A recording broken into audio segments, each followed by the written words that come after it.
Ça y est, Pep. Franchement, j'en peux plus de toi. J'en peux plus de toi. Tu rends ouf. Tu rends ouf. Est-ce que t'as vraiment besoin de Rice? Non. T'as pas besoin, t'as déjà une équipe de fort. Bon, là, tu perds quelques joueurs, mais c'est bon. Arsenal en a beaucoup plus besoin que toi. Ça fait des jours et des jours, Arsenal, ils rêvent de Rice. Et là, d'un coup, t'as Manchester City qui se ramène. Au bout d'un moment, les équipes comme nous, on n'a plus le droit au bonheur. Ça s'étonne après qu'on joue avec des Mustafi, des Socrates. Tous nos recrues, on se les fait piller. L'année dernière, on était censé signer Modric. Bon, ça s'est pas très bien passé à Chelsea, mais bref, c'est pour le principe. Et là, t'as Guardiola, t'as Pep. C'est bon, frère, t'as enfin gagné la Ligue des Champions, laisse les autres jouer. Pep, tout ce qui brille, il le veut pour lui, mais ça se voit, sur FIFA, il se met en amateur, il met des 7-0, il est content. C'est bon, ça y est, frère, elle lâche l'affaire. De toute façon, Rice, il est pas pour toi. Bref, comme j'ai l'impression que t'as pas trop d'idées pour ton mercato, je me suis dit que cette vidéo pourrait te servir. Aujourd'hui, on va essayer de réfléchir un peu à ce que Manchester City peut faire, histoire de pas voler les recrues des autres équipes. Ce serait bien, c'est pas mal. Donc voilà, Pep, tu peux t'inspirer de cette vidéo si tu passes par là. Et c'est parti, hein. Du coup, pour commencer, on va prendre l'effectif de cette saison de Manchester City. Et que dire? Voilà, ils ont gagné la Ligue des Champions, ils ont gagné la Première Ligue.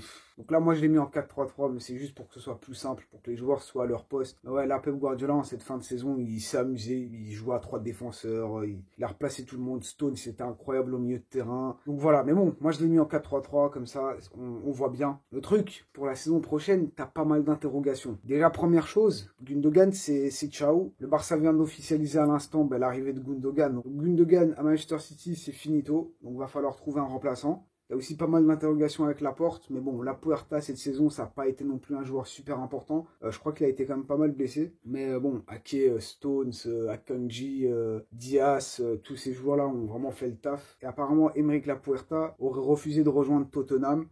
Ça se comprend. À droite, t'as Walker qui serait sur un départ, même si personnellement, je le vois plutôt rester à City. Comme j'ai dit, Gundogan, c'est bye bye, ciao. Et à droite, pour moi, le plus gros problème, on va dire, c'est le côté droit. À savoir que Bernardo Silva et Mahrez seraient sur un départ. Les deux pourraient partir en Arabie Saoudite, mais t'as aussi, pour Silva, t'as le PSG, t'as le Barça aussi dessus. Et Mahrez, pareil, Arabie Saoudite, mais ça parle aussi de lui en Espagne. Donc voilà, on sait pas trop.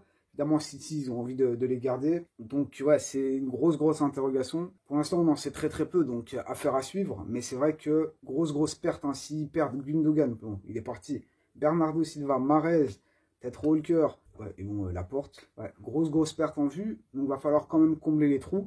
Alors, qu'est-ce qu'on peut en faire? Bon, déjà, tu as deux joueurs dont on parle beaucoup à Manchester City, deux Croates. Le premier des deux, du coup, c'est Kovacic. Ce serait fait quasi à 100%. Très bonne recrue. Vraiment un joueur d'expérience qui a joué au Real, qui a joué à Chelsea, qui a gagné quand même pas mal de choses. Donc voilà, et je trouve qu'il va parfaitement avec l'effectif. Je pense que c'est pour remplacer un Gundogan, du moins ce sera assez logique. Un joueur qui peut très bien aller se projeter de l'avant, qui peut aussi défendre, voilà, un joueur assez complet. Après, petit hic, c'est que c'est un joueur qui peut plus ou moins se blesser à certains moments, donc il va falloir faire attention. Le deuxième joueur, bon là c'est un peu moins certain, mais c'est Gvardiol en défenseur central.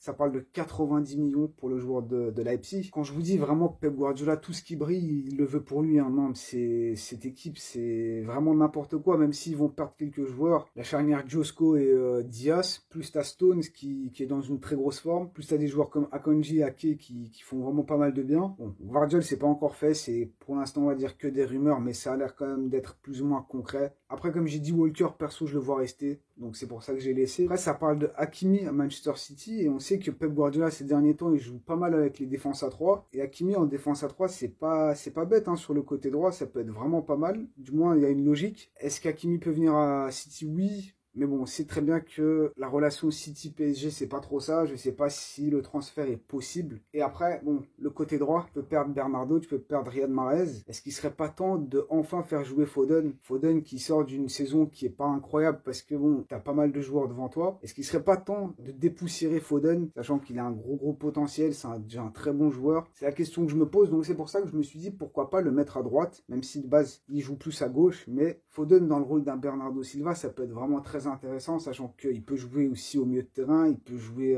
à droite, il peut jouer à gauche, joueur très polyvalent, qui sait très bien comment jouer sous Pep Guardiola, donc va falloir y réfléchir. Mais bon, si on fait ça, on a quand même pas mal de trous beaucoup de joueurs qu'on n'a pas remplacés. Donc c'est pour ça que je me suis dit pourquoi pas un joueur comme Szoboszlai. Tu as l'air de déjà faire affaire avec Leipzig pour Gvardiol. Pourquoi pas aller chercher Szoboszlai. Son contrat se termine je crois en 2026. Un joueur polyvalent qui peut jouer au milieu de terrain, qui peut jouer sur les côtés. Il pourrait même potentiellement jouer en pointe. Szoboszlai qui a quand même pas mal de qualité pour justement jouer à City. Je pense qu'il poserait pas trop de problèmes s'il n'était pas forcément un titulaire indiscutable. En plus de ça, il a déjà joué avec le golem norvégien là. Ouais, Szoboszlai, ça reste une bonne option. Il y avait Dani Olmo aussi. Perso, je préfère Szoboszlai. Un prix de 50 millions, sachant que t'étais sur Gvardiol qui va te coûter environ 100 millions. Tu voulais aussi acheter Rice, mais tu l'achèteras pas parce qu'il va à Arsenal. C'est que t'avais quand même un gros budget. Là, ça parle aussi d'Hakimi, donc c'est que l'argent, tu es prêt à le mettre. En plus de ça, tu vas perdre pas mal de joueurs, donc il y a des trous à remplir. Après, ce serait top évidemment de garder Silva, de garder Mahrez. Même si moi, je sais pas pourquoi, Mahrez, j'ai l'impression que Guardiola, il a jamais trop considéré comme un titulaire. Ça a toujours plus ou moins été un remplaçant, donc c'est peut-être pour ça que Mahrez, en même temps, a envie d'aller voir ailleurs. Donc voilà un peu ma proposition. Après, est-ce que ce sera possible? Je sais pas trop. Leipzig qui perdrait du coup Gvardiol, Nkunku,